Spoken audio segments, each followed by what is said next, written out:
ముందు 2 seasons full అంటే 10 episodes. Third season చాలా మినీ 3 ఎపిసోడ్స్తోనే బంద్ అయిపోయింది. తీసుకున్నది చేద్దాం అనుకోలేదు. ఈ సీజన్ చేద్దాం అనుకున్నాం. యాక్చువల్గా థర్డ్ సీజన్ ఒక 1 year గ్యాప్ ఇచ్చి ఈ సీజన్ చేద్దాం అన్నది ఉద్దేశం. ఓకే, 2 years చేసాం కదా, 1 year గ్యాప్ ఇచ్చి ఇంకోటి చేద్దాం. కాదు, మధ్యలో నిరాఘాతంగా జరిగితే మంచిది కదా, మధ్యలో ఆపటం కరెక్ట్ కాదని చెప్పి ఒక 2 episodes 3 episodes, అది కూడా భగవంత్ కేసరి ప్రమోషనల్ ఎపిసోడ్ ఒకటి, యానిమల్ ప్రమోషనల్ ఒకటి ఎపిసోడ్ ఒకటి ఇంతకు ముందు జరిగిన 2 seasons తాలూకా సమాహారం లాగా ఒకటి చేసాము. But not really we wanted to do. అది తీసుకున్నది కాన్షియస్ డెసిషనే, 3 ఉండాలి. సో ఇప్పుడు ఈ 4th సీజన్ అనుకున్నప్పుడు అంటే ఈ షోలో ఇంతకుముందు లేని విధంగా దీంట్లో కొత్తదనం చూపించాలని కొన్ని మార్పులు చేర్పులు చేశారు కదా, ఆ మార్పులు అనేవి ప్లస్ అయినాయా మైనస్ అయినాయా?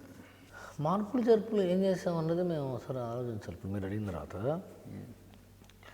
ఇది 50th anniversary ఆఫ్ బాలకృష్ణ గారి నట ప్రస్థానం. సో ఆయన చేసిన ఎన్నో సినిమాల్లో 108 సినిమాలు రిలీజ్ అయిపోయినాయి.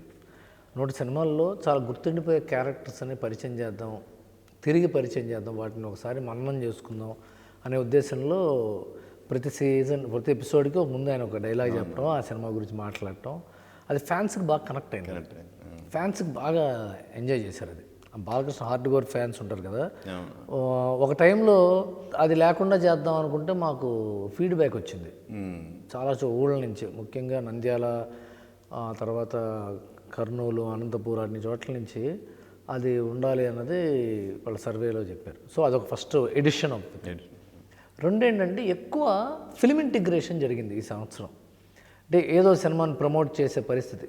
దానికి కారణం ఏంటంటే ద పాపులారిటీ ఆఫ్ షో ఎంత పెద్దదైందంటే దీంట్లో ఫిల్మ్ ఇంటిగ్రేట్ చేస్తే అందరూ చూస్తారనే ఒక ప్రెషర్ ఉంటుంది కదా. ఇప్పుడు అందరం సినిమా వాళ్ళు అందరం ఏమండి, ఇప్పుడు మిమ్మల్ని అన్నగారు అని పిలుస్తా, ఎట్లా ఏదో ఒక రిలేషన్ అది.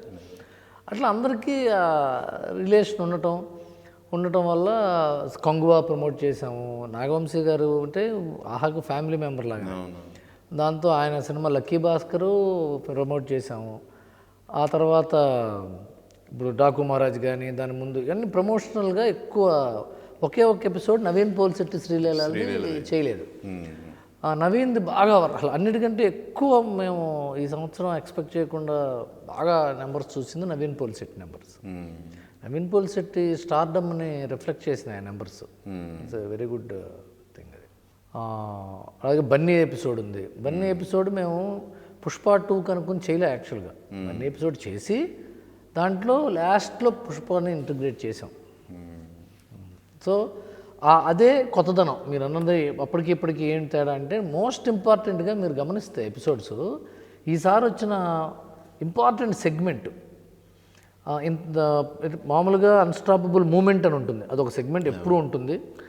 ఆ తర్వాత సిఓసి సర్కిల్ ఆఫ్ కేర్ అనే ఎపిసోడ్లో సెగ్మెంట్లో మేము సొసైటీకి పాటుపడిన వాళ్ళ గురించి మేము ఎంతో కొంత అది బాగా వర్కౌట్ అవుతుంది. వీటితో పాటు దక్ దక్ మీటర్ అని ఒక ఎపిసోడ్ పెట్టాం.